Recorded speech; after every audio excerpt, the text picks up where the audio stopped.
Vamos a ver paso a paso cómo se mueve la boca. Primero, la parte de atrás de la lengua sube hacia el velo del paladar, pero no llega a tocarlo. Por lo tanto, el aire puede pasar continuamente por esa zona.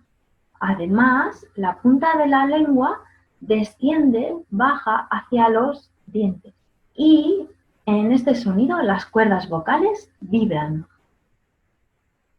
A continuación, escucha atentamente y fíjate cómo pronuncio las siguientes palabras. Lau, agua,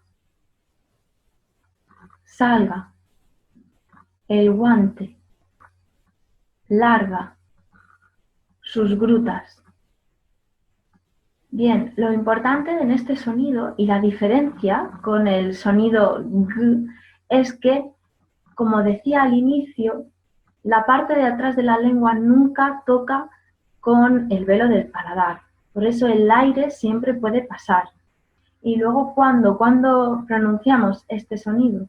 Pues siempre que la G está entre vocales y detrás de consonante, excepto N. Bien, eso es todo. Espero que te sea útil. Un saludo y hasta pronto.